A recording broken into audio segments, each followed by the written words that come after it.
Joining me in the studio is City Councilor Deb Crossley, who is the chair of the Zoning and Planning Committee. Today we're discussing the docket item 18221, which is a request for a new ordinance to prohibit the sale and manufacturing of firearms in Newton.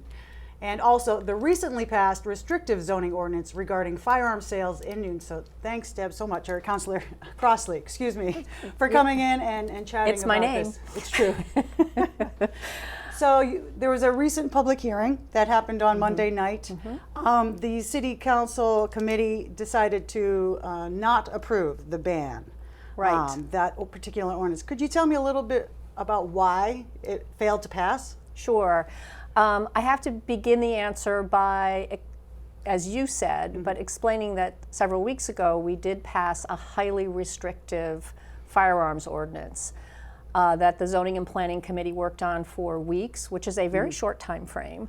And we sort of dropped everything and worked, members of the planning and law departments dropped everything to come up with an ordinance that would be very strong and give us what the community is asking for, really total control over firearms businesses in the city of Newton. But that would not tempt a constitutional challenge. So that's key. And the committee voted to deny, the Zoning and Planning Committee at the who runs the public hearing, voted to deny the ban primarily on that basis, because an outright ban, it is widely believed, would tempt a constitutional challenge, which we would, it is widely believed, lose. And it is also widely believed by very credible sources. The national organization called Giffords Law Center, national organization called Everytown, our local organization, which is now renamed, and I have to make sure I get the name right, Newton Gun Violence Prevention Collaborative, who spoke, many of their members spoke at the public hearing, and Janet Goldenberg, who's the president of the Mass Coalition to Prevent Gun Violence, was also there speaking. So they all came out, and our own law department and others have made it very clear, and I am persuaded, and clearly 6 members of the Zoning and Planning Committee were persuaded that the direction that we took was the right direction, the safest direction, the most durable protection, provides the most durable protection for the city of Newton. Perhaps you could explain, I guess, that ordinance that passed on how it is so restrictive and how it would be almost impossible. I'm guessing that is the case, where it would be almost impossible for a gun shop to open. It would be hugely, hugely challenging. It makes the city very inhospitable to firearms businesses of any sort. There's a layered set of rules in it. It's modeled on our marijuana ordinance and our adult entertainment ordinance, in that there's specific criteria that applies only to this use. But let me go through the steps. I think of them as 5 steps. Okay. We had to drop everything and do this study because we had to compare maps. First, you decide which zones you're going to allow it in at all, ever, under any circumstances, okay? So there are several in manufacturing zones, and 2 business zones, and a mixed-use zone. Then, what concerned us from the get-go is buffering this use from other sensitive uses. So we agreed to a long list of sensitive uses: schools, playgrounds, things like that, anything that involves children, and residential uses. And we assigned buffer distances to each one, and then overlaid those maps. We looked at many alternatives and came up with a map that allowed, before you get to the special permit, so this is number 3, the map we chose allows it in 3 relatively quite small locations. And it can't be part of a building that falls within the map. It has to be the entire building that falls within the buffer, outside of the buffer zone as a potential use, or an entire site which could have a building on it, right? So that would be like the North Street site? North Street, the area at Rumford between us and Waltham, and part of the street Okay. Actually pretty small areas in each one, but there's potential. So the potential gives us protection, makes it a defensible ordinance.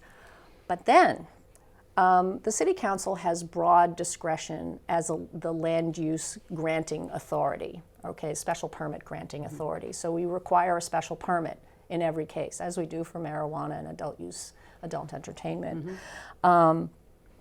So requiring the special permit is one thing, but it's not a regular special permit. It, like the marijuana ordinance, but even more so, has criteria assigned to the special permit specific to the use. So the council has to find that the proposed use at the proposed location broadly will do no harm, but we made it also quite specific to protecting a neighborhood, properly buffering sensitive uses even across our borders by defining the neighborhood as what we're concerned about. Our adjacent communities don't do that. We do have a gun store for 3 decades or so in Waltham on River Street, right across our border. Right, that's for next example. to the Rumford Ave area. Right, and Yes. our adjacent communities don't regulate gun shops, at least not yet. More communities are adopting and considering adopting, like Wellesley is considering adopting regulations right now. Very few communities in Massachusetts have, very few communities across the United States have, but what is understood by the folks who are intent on improving and further regulating gun facilities and preventing gun violence across the country are saying zoning is the way to go. And not an outright ban. Not an outright ban.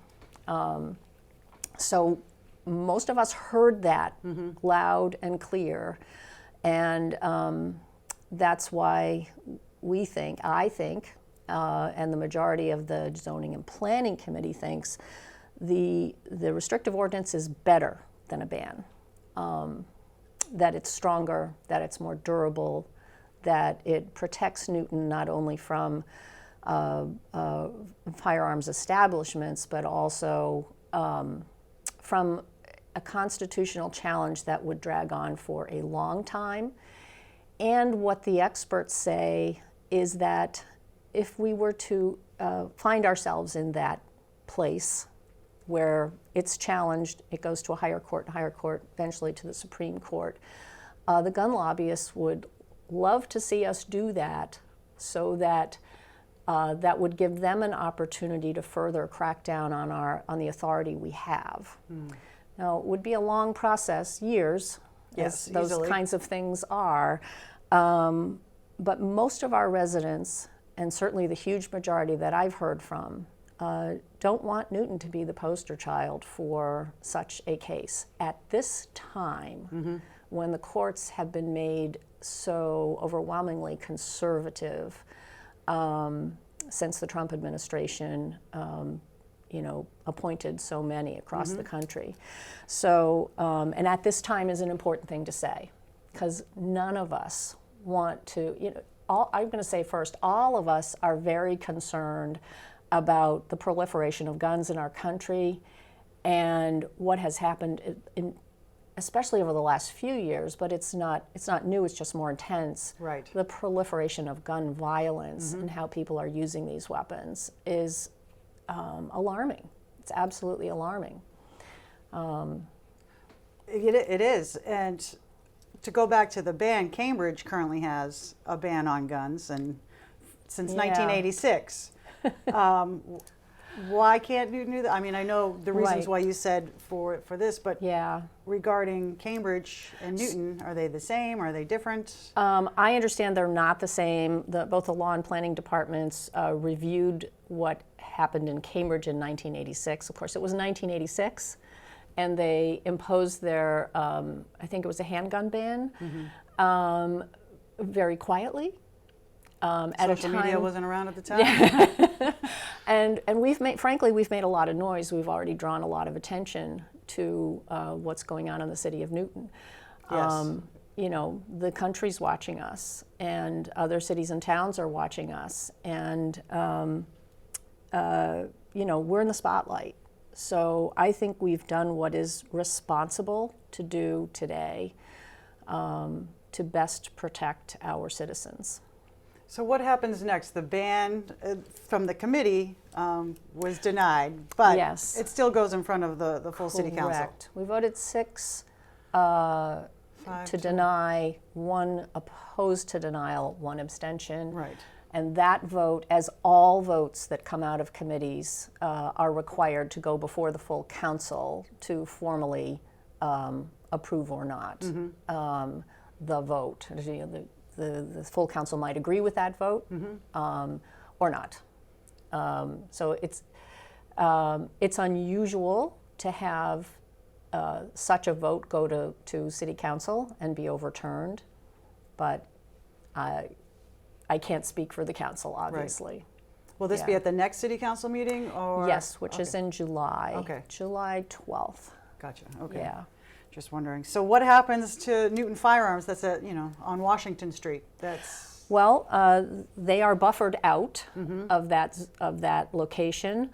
If that property owner wanted to take a chance, he could file for a special permit, and which in that case, though, the bar would be higher. We would have to agree that we should waive the buffer zones, and of course, the buffer zones to sensitive uses are predominant in the ordinance. I mean, that's sort of a baseline. We were concerned about that location from the beginning because of how it's surrounded by sensitive uses. And so you know, given that 23 members of the 24-member city council voted to approve the strict ordinance in the first place, that is, I don't think possible. that they would be approved. I would venture to say that, you know, although I'm not supposed to speak for my colleagues, it's pretty clear where we are. One thing I think I didn't say at the beginning is that entertaining a ban at this point in the Zoning and Planning Committee or anywhere, if the City Council were to agree that we should instead impose a ban, it replaces the zoning ordinance that we just passed. So it's not that we could somehow have both. You can't have ordinances within the city ordinances that are in direct conflict with one another. Do you think if that happened, there would be too many loopholes that they would be able to find?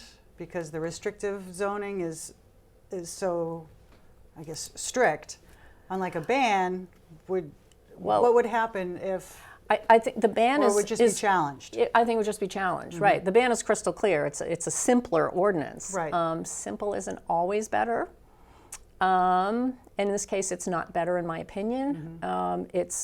In my opinion, it's reckless because it's tempting fate, and that's not how I see our role as city councilors. I think we have to be, we have to get into the weeds and develop a real understanding of how things work and where we are in the moment in time, in order to decide what's best for our citizens and how we best protect them.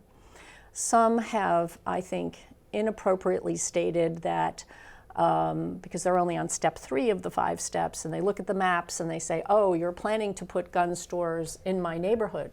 We are not planning to put gun stores anywhere. The city council and the city as a whole opening up shops. Does not open up shops, and we do not lure shops, and we are not telling gun shops that they may locate there. The special permit process loaded with the additional criteria is very important to keep in mind in terms of how this ordinance works.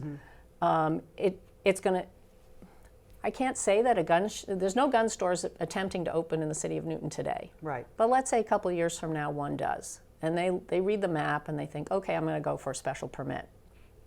And they make their case. You know, it puts the responsibility and the authority squarely on the city council. Right.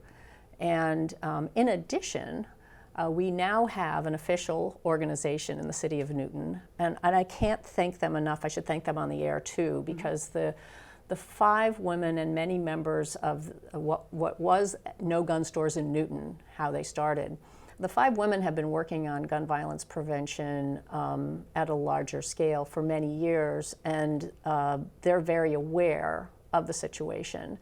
And they have now, because of all this, formed an official organization in the city of Newton, and they testified to everyone repeatedly that, you know, they're here to stay, they're, you know, poised to organize, and we always have to have public hearings for special permit requests anyway, so we would be hearing from them again. They would be making their case. And what's the name of that group? Oh, let me get that again. You know, so Newton Gun Violence Prevention Collaborative. So that started as a Facebook group, but now is now they have their own website. Right. So Yep. I guess my final question is, where can one find out more information? Obviously, that website would be helpful. Sure. Also, the city website. If one was so inclined, certainly you can read the ordinance itself.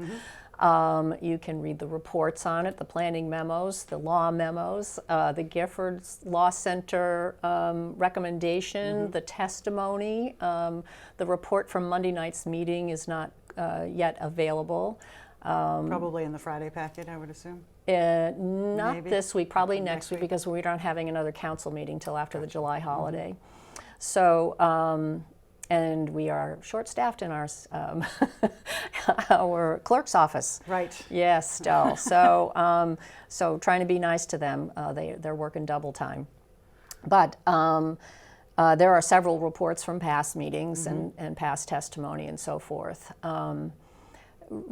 Several of the members of the Newton Gun Violence Prevention Collaborative actually coined the work we did as excellent. So I'm proud of that. I'm proud of the work that we did. We did postpone a lot of important city business in order to get this done in a timely fashion. So I'm so eager to get back to that. To the stuff that was pushed aside. Yes. Yes, I am. And we're going to have some extra meetings this summer. So, you know, for those of you who want to spend a summer evening with the Zoning and Planning Committee, please join us. Thank you, Councilor Crossley. Yes. I appreciate you taking the time to explain a little bit more, I should say Yeah. a lot more about what has happened over the past few weeks and currently with the ban. And we'll see what happens with the City Council in July. Thank you so much. Thank It's you. always a pleasure to be with you. Yes. And Newton News will be right back.